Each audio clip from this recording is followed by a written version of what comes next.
Top 5 decks of December 2020. The ban list has come through and really spicing things up.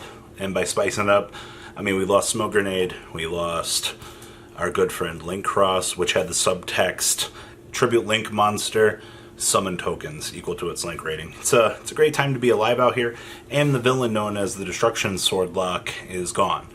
What a fantastic time to be alive. 12 Days of Christmas starting up this weekend. Hope you guys look forward to that immense crapshoot that's coming. 12 days of contest, 12 days of deck profiles. Now let's dig on into the top 5 decks of December 2020.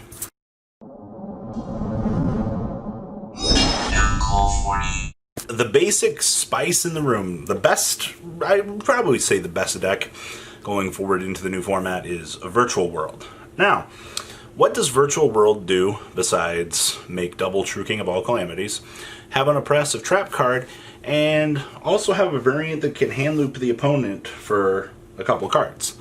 Yeah, great. Now, the hand loop isn't too crazy good, but I have to bottom text there for a second. The fact that it can exist and can allow for some crazy interactions in the game isn't necessarily a good thing. On the good side of things, though, the main oppressor in the format is going to be making double True King of all calamities with a fox that can revive itself from the graveyard. The ability to, well, essentially play around anything. And the best part about the deck's weakness is it loses to itself. Alright, the amount of times that you can brick with this bad boy is absolutely hilarious. We did not get the other level 6, which, I mean, would have helped some situations. All jokes aside, it would have been nice if we got that. But going forward at this point, though, I feel like this deck will probably be the top contender. It does have consistency issues, like I said, but when your ceiling, I guess, is as crazy as it is, you have Enter Blafnir for other combo control options. The stupid Macrocosmo on legs, the Fox. Double True King. I don't know what more you really want from this deck. The Synchro plays have not changed at all. The Animador to Archosaur draw power is still there. Like I said, the deck is still as good as it has been going forward. So, best deck in the room. We will probably see... the big thing I'm hearing a lot of people talk about is we're going to see probably Virtual World get a little bit checked. I guess people are like, oh, we're just going to side for True Kings. I guess. I mean, there's only so much you can side for True King of all calamities that, you know, you can play around with the trap card being active. But people think they can do it, so we'll see where that goes. Number 2 on our list here is dinosaurs.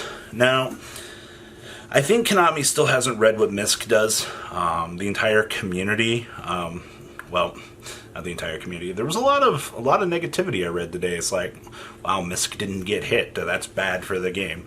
And Konami has deemed it acceptable at this point that Misc shall stay around for another format. But honestly, what their best board is, well, okay, so Ash the Miscellaneous Ceratosaurus banished from the graveyard. That's going to be your best point to stop some sort of combo. Ultimate Conductor's not inherently crazy to play around. And Lancia tears this deck apart. Alright, like a good well-timed Lancia pretty much assures that you're going to be in a good position here. Is that it? Is that everything that you need to know about dinosaurs? Essentially. The fact that Misc exists will allow the deck to be a counter to some chunks in the metagame, which I think is honestly fine. Having another deck in the format that can kind of counteract some of these big, unnecessarily large pushes is a good thing. But going forward, just kind of prepare your artifact Lancias. Don't be dumb and be like, well, I didn't know the dinosaurs were going to be a good deck. Nah, you have the knowledge now, alright? This deck was running around last format, and there is absolutely no change from now until then in the dinosaur arsenal, alright? They can't link cross you, but they never did that anyway, so... Ultimate Conductor Machine Go Bear. So, just prepare to play around it. It's not that hard to deal with. It's just in the situations that it arises, I understand the frustration that players run into with this deck. So, perfectly fine and warranted wanting Misc out of the game. So, here we are. So, the next, number 3 on our list, is going to be Zoodiac variants.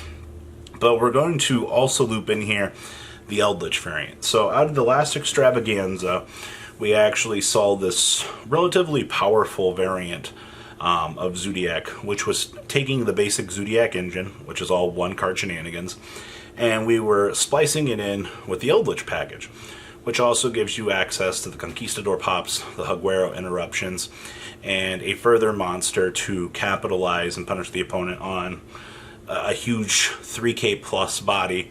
That's basically, what are you going to do about it? Oh, also, AA Zeus exist. So when you have one card engines with a replenishable engine, you kind of create this power hybrid. Now, you can go one step further, and you can play the whole Dogmatica package with this, but I think that the strongest variant at this point in time has pretty much phased that out. So Zoodiac in general is going to be a powerhouse, whether or not you're looking at pure or the Eldritch variant, because one card engines are that strong. I did think about putting Dogmatica Invoked on the top 5, but I still think that the deck is like 1.5. The deck is very, very good at what it wants to do, which is interrupt the opponent's metagame strategy. All right, once you can interrupt and maintain a good, stable game flow, like Dogmatica Eldritch can do, 2 good interruptions, a punishment, it's good enough. All right, but when you look at the Zoodiac Eldritch variant, you have these power cards that allow you to break these boards with relative ease. And now that the Dragon Buster sword is gone, you can bet your butt that you're going to see all of those stupid Borbos attacking directly, and out comes these stupid AA Zeuses. And what are you going to do about it? Absolutely nothing, because the card is that stupidly good. So, Zoodiac variants, depending on whatever you want, but I think the Eldritch variant is going to be the strongest. Easy, right? Number 4 on our list here is going to be Dragon Link. Now, Dragon Link got pretty good out of this list. LP's still around. They lost the Destruction Buster Sword, which means the extra deck lock is effectively gone. And is that it? They lost Link Cross. Alright, so the Synchro Extension play is gone, and they lost the Destruction Sword. But this deck is one of the most resilient engines in the game. The entire combo toolbox of this. Now, we are still missing the Boral and Savage, which is the Link 5, which would give this deck a huge boost. The OCG's been doing it for a little while.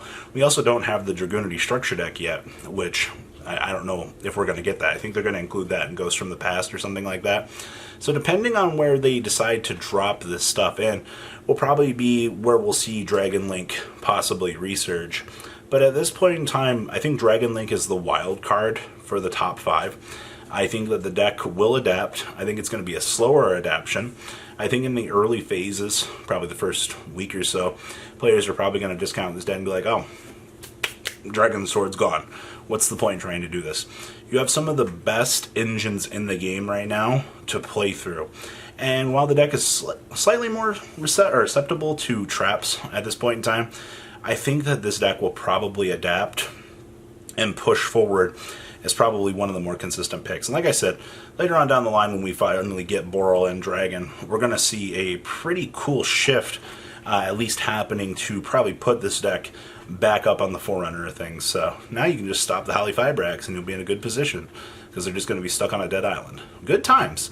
I'm glad that they've checked this deck, but I think the deck's still got a lot of spice going for it. And last but not on our list here, everybody that I asked about their top 5 has Drytron on it, so I'm going to put it on mine.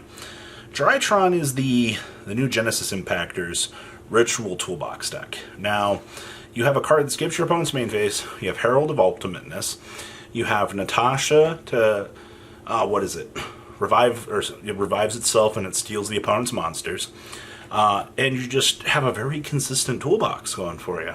Also, you get access to Herald of Orange Light as a hand trap. Yeah, a lot of people are talking very highly of this deck right now. Now, we are heading into the Luxury Games Tournament this weekend. We're also going to be heading into the Extravaganza the week after that. We're going to see if this deck actually lives up to the hype that the player base is putting on it, or if this is just going to be one of those decks that's just going to kind of fall to the wayside. But for everybody to be so pumped about this and pushing this deck so high up on the tier list, it's very interesting. Alright, so that's one thing I'd be aware of right now, is if you're planning on playing competitively anytime soon, I would definitely keep an eye out right now on the potential for Drytron, because all of a sudden if your opponent Ritual skips your main phase with them going first and you're just looking at them with a giant question mark on your head, you're like, what just happened? Well, got bad news for you. You're probably going to lose the game, or you're going to try to capitalize in main phase 2 without a battle phase, and you'll be like, well, this sucks. So, well, we'll see where it goes. So, guys, this is my top 5. Please leave a comment down below. Tell me what you guys think about these fun little interesting decks, and I'll see you guys on the flip side. Peace out. Thank you, patrons, for making the ride never truly end. Without you guys' support, well, I would probably be doing Truffle Shuffle videos for a living. Guys, please check out VanCool40 for all of your Cardfight Vanguard content brought to you by MCool40. And if you are looking to pick up singles, check out mcoolgames.com for your trading card game needs. Thanks for watching, everybody.